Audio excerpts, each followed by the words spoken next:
메리 크리스마스. 우리가 지금 대림절 네 번째 주일을 지금 지키고 있습니다. 촛불이 드디어 네 개째 불이 켜졌습니다. 첫째 주일 우리가 켜는 촛불의 의미는 바로 희망입니다. 우리가 저 촛불을 켜면서 하나님 앞에 그렇게 기도합니다. 이 땅에 오시는 주님이 우리 인생의 희망입니다. 이 땅에 오시는 예수 그리스도가 저희들의 삶의 희망입니다. 그 마음을 담아서 우리가 첫 번째 주일 촛불을 켰습니다. 두 번째 주일에 켜는 촛불의 의미는 평화입니다. 불안하고 두렵고 그리고 여러 가지 많은 스트레스가 많은 삶의 현실 속에서 이 땅에 오시는 주님이 진정한 우리의 평화가 되십니다. 주님이 이 땅에 평화를 주시고 내 마음에 평안을 주시고 그런 마음의 소원과 기도 제목을 담아서 둘째 주일에 촛불을 켰습니다. 셋째 주일에 켜는 촛불의 의미는 바로 기쁨입니다. 웃을 일이 없는 그런 삶의 현장에서 예수님이 나의 기쁨이 되시고 예수님이 나의 행복이 되시고 예수님이 나의 웃음이 되시고 그 믿음의 고백을 담아서 셋째 주일 촛불을 켰습니다. 오늘 네 번째 주일에 켜는 촛불의 의미는 바로 사랑입니다. 하나님이 세상을 이처럼 사랑하사 누굴 주셨어요? 그래요, 그게 성탄이죠. 그래서 사랑의 구체적인 우리의 표징으로 이 땅에 보내신 분이 예수 그리스도입니다. 하나님은 우리를 사랑하십니다. 하나님은 여러분들을 사랑하십니다. 내가 죄악 가운데 있을 때 하나님께서 우리를 사랑하사 죽기까지 우리를 사랑하셨던 그 하나님의 사랑에 그 믿음의 고백을 가지고 오늘 우리가 네 번째 촛불의 불을 밝혔습니다. 이 대림절이 가지고 있는 전체적인 주제는 바로 뭐냐면 기다림이에요. 기다리는데 이 기다림에 대한 영성을 우리에게 시로 잘 표현해서 우리에게 시로 알려주신 분 중에 한 분이 용혜원 목사님이세요. 시인이기도 하죠. 그 목사님의 기다림이라고 하는 시가 있습니다. 그 시 속에 목사님의 영성과 믿음이 기다림의 신앙에 대한 모습을 그 시에다가 잘 우리에게 녹아서 우리에게 시로 알려주었습니다. 한번 보세요. 삶이 있는 곳에는 어디나 기다림이 있네.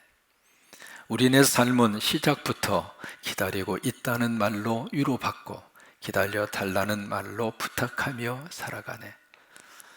봄은 기다림으로 꽃이 피어나고 가을을 기다림으로 탐스러운 열매로 익어가듯 삶의 계절은 기다림은 고통, 멋, 그리움이지 않는가. 기다림은 생명, 희망이지. 우리네 삶은 기다림의 연속인데 어느 날 기다릴 이유가 없을 때 떠나는 것이 아닌가. 우리네 가슴은 일생을 두고 기다림에 설레이는 것, 저는 이 부분이 더욱 마음이 와닿습니다. 다시 한번 마지막 그 구절에 우리의 일생은, 그 부분에 보시면은 우리의 일생은 한번 그 앞절을 한번 보여줘 보세요. 그 맨 마지막 부분에 보시면 우리네 가슴은 일생을 두고 기다림에 설레이는 것, 기다릴 이유가 있다는 것, 그리고 기다릴 사람이 있다는 것, 그것은 행복한 우리들의 이야기가 아닌가. 이 대림절에 우리가 누군가를 지금 기다리고 있습니다. 그런데 우리가 기다리는 이 기다림의 대상은 누구일까요? 예수님이십니다. 흑인들이 아주 감동적으로 부르는 흑인 연가 상당히 많습니다. 여러분, 흑인들의 연가는 우리의 정서가 굉장히 많이 통합니다. 왜냐하면 한 맺힌 그 속에서 터져나오는 노래거든요. 그런데 흑인들의 연가 가운데 흑인들이 가장 많이 부르는 복음성가가 있습니다. 그것이 바로 저거예요. 혹시 들어보셨나 모르겠습니다. 굼바야 마이 로드 굼바야 굼바야 마이 로드 굼바야 굼바야 마이 로드 굼바야 올 로드 굼바야. 저 보험성가거든요. 근데 저 보험성가가 이렇게 탄생되게 된 어떤 그 이유가 있습니다.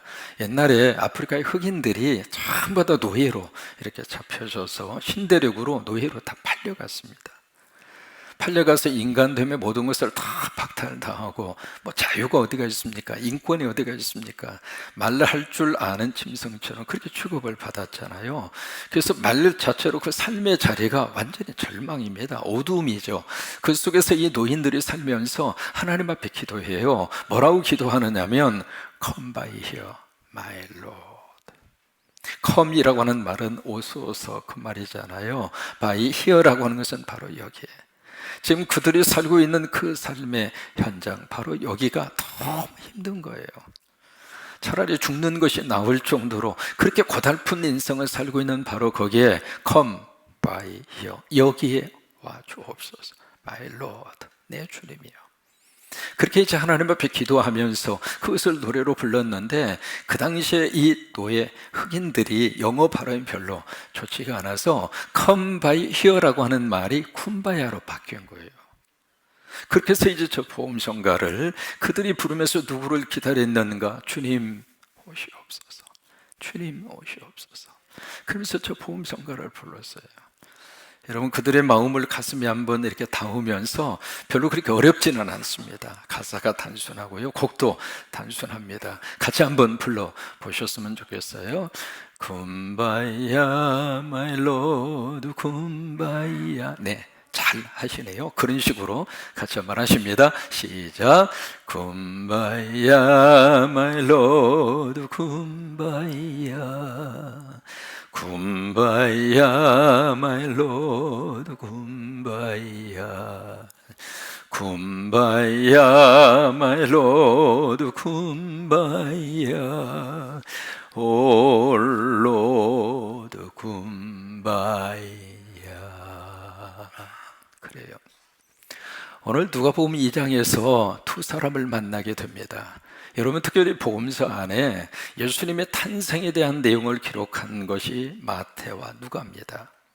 그래서 마태복음과 누가복음이 보시면은 예수님의 탄생이 어떻게 이루어졌는가, 그리고 예수님의 탄생의 그 즈음에 어떤 국제적인 정세가 일어나고 있었는가, 그런 내용들을 우리에게 담아서 복음서를 통해서 우리에게 알려주고 있는데, 이 마태복음보다는 누가복음 속에 훨씬 더 자세하게 그렇게 예수님의 탄생에 대한 기록을 역사적으로 우리에게 알려주고 있습니다. 그런데 누가복음 2장에 그 예수님의 탄생과 더불어서 이 대림절에 기다림의 아이콘으로 떠오르는 두 사람을 누가복음 2장에서 만나게 되는데, 그 두 사람은 누가복음 2장 외에는 나오지 않습니다. 그런데 두 사람이 지금 이 대림절 기간에 그 메시아를 간절히 기다리는데, 첫 번째 사람이 시므온이고, 그리고 오늘 만나는 주인공이 바로 누구예요? 안나라고 하는 분입니다. 이 안나라고 하는 분인데, 이분은 어느 지파 출신이냐면 아셀 지파 출신이에요. 그리고 이 안나의 아버지는 누구냐면 바누엘이라고 하는 분이 안나의 아버지입니다. 그 이 안나는 그리고 어떤 분이었냐면 여자 선지자였습니다. 이 선지자라고 하는 말은 프로펫, 예언자라 그 말입니다. 여기에 안나라고 하는 이 이름, 이것을 이제 히브리식으로 발음을 하면 이게 한나입니다. 그래서 히브리식으로는 한나고 헬라식으로는 안나예요. 근데 이것을 영어식으로 발음을 하면 에나입니다. 그리고 영어식 발음 에나를 줄이면 앤이라고 그래요. 그래서 미국 사람들이 앤이라고 부르잖아요. 그 말은 안나라고 하는 뜻입니다. 그러면 이 안나, 한나라고 하는 단어의 뜻은 그레이스, 은혜라고 하는 말이에요. 그래서 이 안나라고 하는 선지자는 어떤 분이었는가? 하나님의 은혜를 받은 분이에요. 여러분도 모두가 다 지금 안나입니다. 여러분 모두가 다 한나입니다. 왜요? 하나님의 은혜를 받으셨잖아요. 은혜 받아서 예수 믿게 됐잖아요. 인정하시면 아멘. 그래서 은혜 받아서 하나님의 자녀가 됐죠? 크게 아멘. 은혜 받아서 지금 예배 드리고 있잖아요. 은혜 받아서 우리는 천국 백성으로 살잖아요. 은혜 받아서 하나님을 나의 소망으로 삼고 살잖아요. 크게 아멘. 여러분 모두가 다 안나라 그 말이에요. 근데 그가 아셀 지파거든요. 아셀이라고 하는 이 지파는 바로 야곱의 부인이 둘이 있었잖아요. 라헬과 레아. 근데 그 레아의 시종이 있습니다. 몸종이죠. 실바라고 하는 시종이 있었는데, 그 시종을 통해서 태어난 아들이 아셀입니다. 그래서 레아는 이 실바를 통해서 자기의 시종, 몸종인 이 실바를 통해서 애가 딱 태어나는 순간에 이 레아가 너무나 기뻐서 이름을 아셀 그렇게 붙였는데, 그 아셀의 단어의 뜻은 기쁨이라는 뜻이에요. 그리고 축복이라고 하는 말입니다. 그때 이 아셀 지파가 야곱의 8번째 아들이거든요. 8번째 아들인데 이 아셀 지파가 이름 그대로 복을 참 많이 받았습니다. 여러분, 이름이 그렇게 중요해요. 이 여호수아를 보시면은 여기 이제 12지파가 땅을 그렇게 분배를 받잖아요. 이 아셀 지파가 어디에 땅을 분배를 받았는가? 이게 갈릴리인데, 갈릴리 맨 위에 여기서 땅의 분배를 받은 지파가 단지파예요. 단지파. 그리고 이 아셀 지파는 지중해가 있는데 지중해 연안 이쪽에서 여기에서 땅을 분배를 받았습니다. 갈멜산이라고 하는 산 기억하시죠? 갈멜산에서 북쪽 위에까지 지금의 이스라엘에 가서 보시면 악고라고 하는 지역이 있습니다. 그쪽 지역을 아셀 지파가 땅을 분배를 받았는데 이 땅 자체가 아주 비옥해요. 비옥해서 이 12지파 가운데 아셀 지파는 이름 그대로 하나님의 복을 참 많이 받았습니다. 그리고 그 옆에 스볼론 지파, 그리고 그 옆에 납달레 지파, 그런 식으로 지파가 이어지고 있습니다. 근데 이쪽 지역이 바로 북쪽의 이스라엘이라고 하는 나라였잖아요. 근데 이 나라가 아수르에 의해서 망해요. 망하면서 10지파 모두가 다 산산이 흩어지고 뿌리채자 흔들렸습니다. 그래서 없어진 지파인데 어떻게 돼서 예수님 당시까지 아셀 지파가 명맥을 유지하고 있어요. 여기 안나라고 하는 사람은 어떤 집안 출신인가? 뼈대 있는 집안 출신이에요. 또 그의 아버지가 바로 바누엘입니다. 이 바누엘이라고 하는 말은 어디에서 나온 말인가? 분이엘이라고 하는 말에서 나왔어요. 분이엘이라고 하는 단어의 뜻은 하나님의 얼굴이라고 하는 뜻입니다. 성경에 여기 4가지의 강을 꼭 우리가 기억을 하셨으면 좋겠어요. 여기 갈릴리에서 사해까지 이어지는 강, 그 유명한 무슨 강? 요단강이 있습니다. 그리고 갈릴리에서 이 요단강 바로 윗부분에서 흘러가는 지류의 강이 있고요, 사해 쪽으로 흘러가는 강이 있고, 여기에 갈릴리와 사해 중간쯤 흐르는 강이 있습니다. 여기 바로 갈릴리 바로 밑에서 흘러가는 지류의 강이 바로 야르뭇 강입니다. 그리고 중간에 흐르는 강이 그 유명한 야복강입니다. 그리고 사해 이쪽에서 흘러가는 강이 아르논 강입니다. 이게 성경에 이 4개의 강을 통해서 많은 역사들이 나타나게 됐잖아요. 근데 이 야복강에서 야곱이 그의 모든 식구들 다 강 건너 보내놓고 그의 형 에서를 만나기 전에 혼자서 야복강에서 그 유명한 사건이 일어나게 되죠. 천사와 씨름이에요. 밤에 새도록 씨름을 합니다. 씨름하면서 이 야곱이 당신이 나로 축복하여 주옵소서, 당신이 나를 축복하지 않으면 나는 살 수가 없습니다. 막 야곱이 끈질기게 천사하고 씨름을 하면서 하나님으로부터 복을 받기를 간절히 원하고 있잖아요. 여러분, 야곱의 근성이 여러분의 근성이 되셨으면 좋겠어요. 하나님, 우리 가정 복 주시옵소서. 하나님, 우리 자녀들 쓰시옵소서. 하나님, 우리 기업을 쓰시옵소서. 여러분, 야곱처럼 하나님 내 가정 위에 하나님의 축복을 주시지 않으면 나는 어떤 일이 있어도 나 하나님 놓을 수가 없습니다. 밤이 새도록. 그래서 새벽녘이 돼서 천사가 떠나갈 즈음이 됐는데 놓지를 않잖아요. 그러니까 물어요. 네 이름이 뭐냐? 야곱입니다. 그래서 이제 사람하고 싸우고 겨루어서 이겼다 그 말이거든요. 그 이름 가지고 안 되겠다, 이스라엘 이름을 이름으로 바꾸잖아요. 이제 그 전에 그의 환도표를 후려칩니다.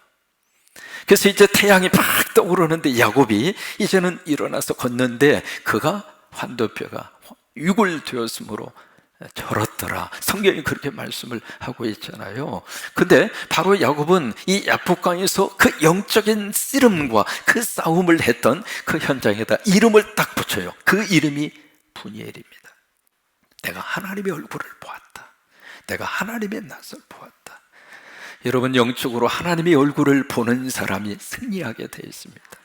그러니까 하나님의 얼굴을 보았다. 그래서 그 이 지역 이름을 분이엘이라고 하는 말로 그렇게 붙인 거예요. 그러면 이 분이엘, 여기서 이제 바누엘이라고 하는 말이 나왔는데 여기 살고 있었던 사람이 어떻게 예루살렘까지 와서 살게 됐을까? 그 배경을 역대하 30장에서 설명합니다. 히스기야가 통치하던 시절에 히스기야가 전국 각지로 남북한 할 것 없이 보발꾼들을 보냅니다. 그러면서 하는 말이 당신들 예루살렘 성전에 와서 유월절을 지키시오. 그리고 하나님의 진노를 피하시오. 그래서 전국 각지로 쭉 보발꾼을 통해서 그 통지를 했는데 그 말을 듣고 나머지 10지파는 거의 꿈쩍도 안 했어요. 근데 그 중에 야셀 지파의 바누엘, 이 지파, 바로 이 안나의 아버지가 예루살렘으로 옵니다. 거기 와서 유월절을 지키고 하나님의 성전에서 그때부터 믿음 생활이 아름답게 이루어진 거예요. 그러니까 이 안나라고 하는 이분은 바로 그 믿음의 가문의 출신이라 그 말이에요. 또 하나, 여자 선지자입니다. 선지자 가운데 여성인 선지자의 케이스가 네 케이스밖에 없습니다. 첫째가 미리암이죠. 두 번째가 훌다고요. 세 번째가 드보라예요. 네 번째가 느헤미야서 6장 14절에 보시면 노아데아라고 하는 여자 선지자가 나옵니다. 그리고 마지막 언급된 사람이 안나입니다. 그러니까 안나 개인적으로 보면은 이 네 가지 내용을 보면은요, 이 안나라고 하는 이 선지자가 얼마나 많은 좋은 배경과 그리고 가문의 출신의 배경을 가지고 있었는가, 그 우리가 알 수가 있잖아요. 근데 이렇게 화려한 배경을 가지고 있었는데 개인적인 삶으로 보면 그 삶 자체는 불행했습니다. 오늘 누가는 그렇게 기록하고 있죠. 나이가 많았더라. 그리고 그가 결혼해서 남편하고 몇 년 살아요? 7년 살아요. 그리고 과부로 몇 년 살아요? 84년 삽니다. 여러분 계산을 해볼까요? 그 당시에 결혼을 14살에 합니다. 일반적으로 14살에 결혼을 해서 7년 살았습니다. 그리고 과부로 몇 년 살았어요? 84년 삽니다. 그리고 합치면 이게 계산이 안 되면 장사하는 것 좀 고려를 해보세요.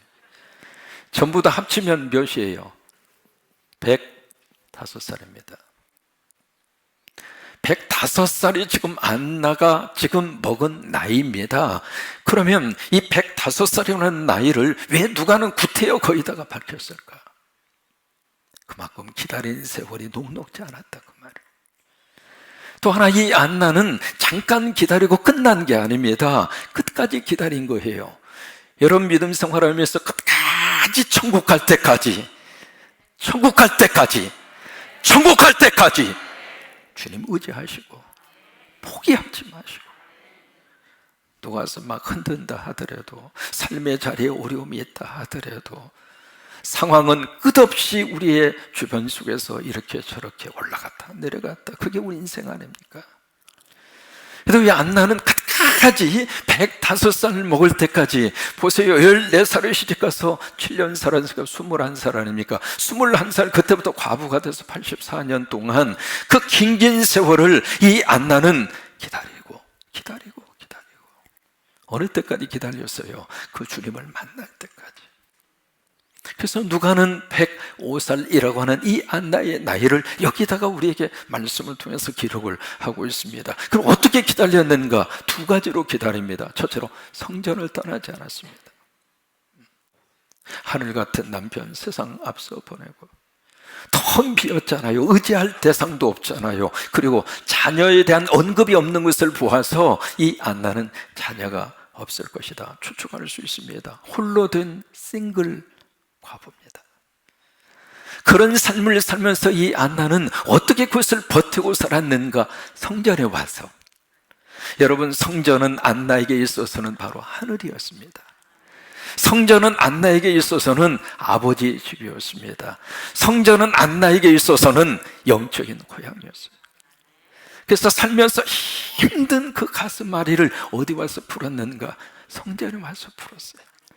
아버지 집의 품에 안겨서, 아버지 품에 팍 안겨서 거기서 엉엉 울고 이름과 고독을 달래고 속상했던 거 아버지 앞에 다 토해놓으면서, 그러면서 이 안나가 또 위로받고 다시 힘을 얻고, 그렇게 해서 과부된 지 84년 동안 그 긴 세월을 견딜 수 있는 힘을 어디에서 공급을 받았는가?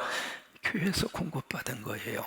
여러분, 아버지 집에 오실 때마다 꼭 아버지 품에 안기셔서 세상에 그 어디에서도 받을 수 없는 위로를 꼭 받으시기를 바라고, 하나님 우리를 깨어나 주시면서 그래 힘들지? 내가 네 마음 알아. 내가 너 도와줄 터이니까 일어서자. 내가 네 곁을 떠나지 않을 거야.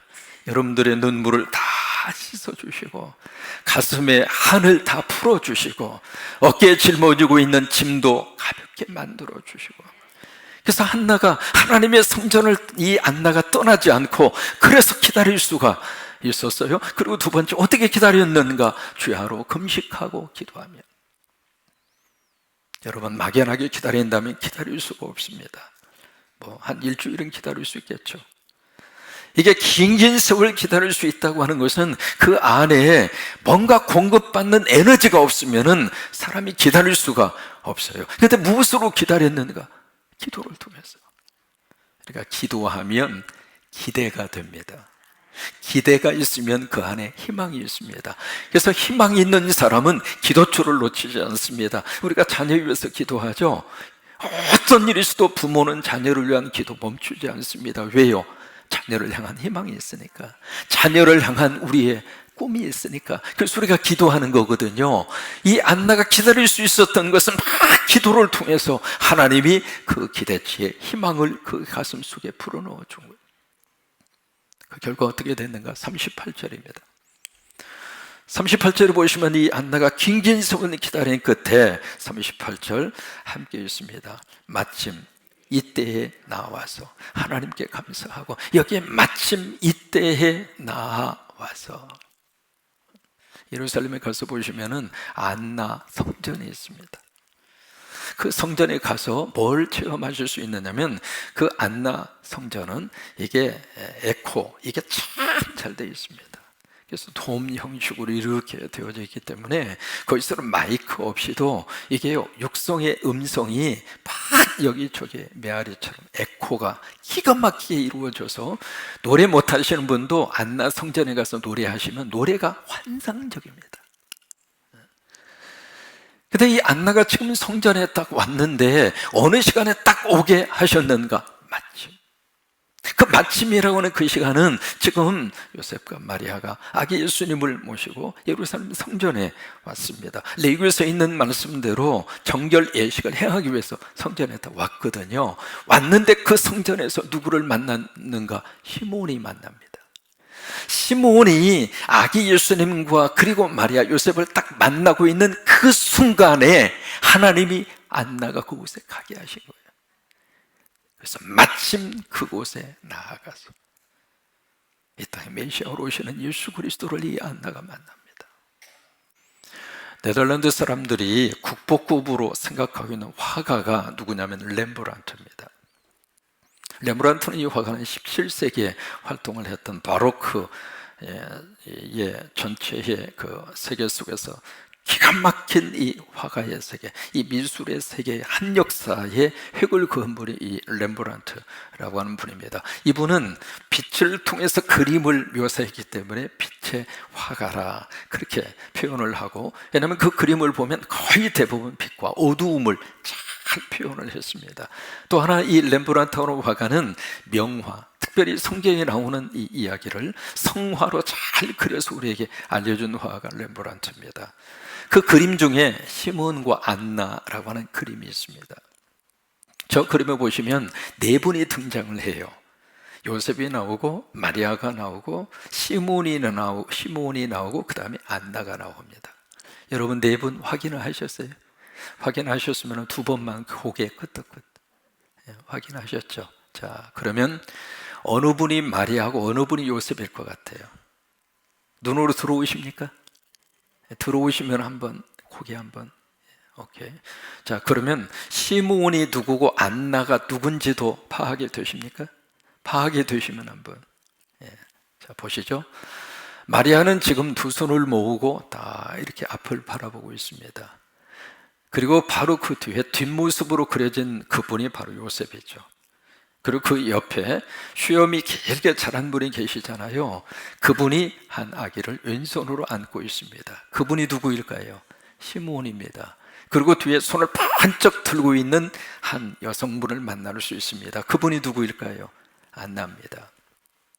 지금 시므온이 아기 예수님을 다 끌어안고 지금 마리아에게 지금 뭔가 이야기를 하고 있습니다. 그것이 바로 뭐냐면, 지금 내가 주님의 구원을 보았나이다. 이 주님의 거룩한 구원의 역사는 이미 이방인들에게 빛이 될 것이고, 하나님의 백성은 이스라엘의 영광이 될 것입니다. 그 시므온의 유명한 예언의 말씀이잖아요. 그 말씀을 마리아가 두 손을 다 모으면서 그것을 지금 듣고 있어요. 그런데 이 시므온의, 여러분 왼팔을 자세히 이렇게 보시면은요, 자세히 한번 인터넷 들어가셔서 렘브란트 치시고 시므온과 안나를 치시면 저 그림을 볼 수 있거든요. 자세히 들여다 보시면은 왼손으로 아기 예수님을 이렇게 안고 있는데 왼손이 크게 그려져 있습니다. 오른손은 자그맣게 그려져 있고요. 여러분 왜 그러냐면, 내가 붙잡은 이 예수 그리스도를 어떤 일이 있어도 내가 놓치지 않겠습니다. 여러분 예수님 끝까지 붙들고 사세요. 천국 갈 때까지 예수님 꼭 끌어안고 사세요. 어떤 일이 있어도 예수님 놓치지 마시고, 지금 렘브란트가 지금 그 그림 속에다 그렇게 표현을 하고 있거든요. 그러면서 뒤에 안나가 두 손을 번쩍 들면서 무슨 모습이냐면, 오늘 성경에 있는 말씀대로 하나님 앞에 감사하는 거예요. 드디어 내가 기다리던 메시아를 내 눈으로 보게 됐습니다. 그래서 놀라움과 경탄의 마음이 저 안나의 그 모습 속에 그대로 담겨져 있어요. 렘브란트는 자기의 어머니를 모델로 삼아서 저 안나를 그려 넣었습니다. 저 그림 속에 렘브란트는 두 가지의 거기에 메시지를 거기다가 담아놓고 있습니다. 하나는 예수님이 계신 곳에 빛이 있습니다. 예수님이 없는 곳에는 어둠이었습니다. 여러분, 주님이 계시는 곳에 빛이에요. 우리 가정 속에 주님이 계시면 우리 가정은 빛이에요. 그러나 아무리 좋은 주택이고 아무리 좋은 집이라 하더라도 거기에 예수님이 없으면 어두움이에요. 우리 마음도 마찬가지입니다. 또 하나 여러분 보실지 모르겠습니다. 저기 큰 기둥이 있잖아요. 기둥 옆에 보시면은 촛대가 있습니다. 촛대 옆에 촛불이 하나 있고요. 그 촛불이 지금 꺼져 있어요. 여러분 보이세요? 네. 보이시는 분은 시력이 참 좋으신 거예요. 그게 바로 뭐냐면 율법의 시대가 끝났다 이 말이에요. 율법의 시대가 끝나고 이제는 성탄을 통해서 하나님이 은혜와 그리고 복음의 시대에 불을 밝힌다 이 말이에요. 두 번째로 렘브란트는 저 그림 속에다 어떤 메시지를 담고 있는가 보세요. 저 그림의 주인공이 누구예요? 예수님이에요. 요셉도 아니고 마리아도 아니고 시므온도 아니고 안나도 아닙니다. 저 그림의 주인공은 예수님이에요. 다시 말해서 성전의 주인공은 예수님이에요. 우리 교회의 주인공은 예수님이에요. 성탄의 주인공은 예수님이에요. 산타크로스 할아버지가 아닙니다. 크리스마스 추리가 아닙니다. 그 메시지를 바로 저기에 담고 있어요. 그러면서 저 메시지 속에 렘브란트는 우리에게 그렇게 질문하는 겁니다. 성전된 내 안에 빛으로 오시는 예수 그리스도를 모시라 이 말이에요. 그것이 바로 대림절, 우리가 함께 지키면서 갖는 믿음의 거룩한 역사입니다. 우리는 기다립니다. 누구를 기다리는가? 다시 오실 예수 그리스도를 기다립니다. 손영은 목사님 일제시대에 그 어려움 속에서 그때 작사 작곡해서 우리에게 들려준 복음성가가 주님 고대가입니다. 그 주님 고대가, 그걸 부르면서 우리 믿음의 선배들은 어둠 속에서 주님의 빛을 보고 다시 오실 예수 그리스도를 사모하고 기다림의 신앙과 기다림의 영성을 끝까지 붙잡고 믿음으로 살았습니다. 여러분 아시는 복음성가죠? 같이 한번 해볼까요?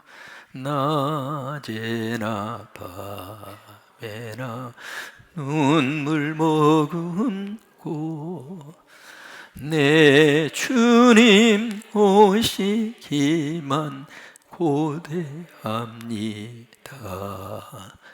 가실 때 다시 오마 하신 예수님, 오 주여 언제나 오시렵니까?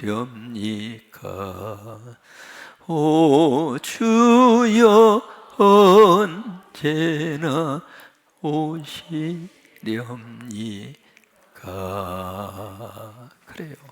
안나 선지자의 기도가 바로 그거였습니다. 오늘 저와 여러분의 이 대림절, 성탄에 오시는 주님을 기다리고 기다려요. 안나가 마침내 오시는 예수 그리스도를 만나 하나님 감사합니다. 저와 여러분도 이 세상 끝나는 그날 주님 만나는 놀라운 역사와 은혜가 함께 하시게 되기를 주의 이름으로 축원합니다.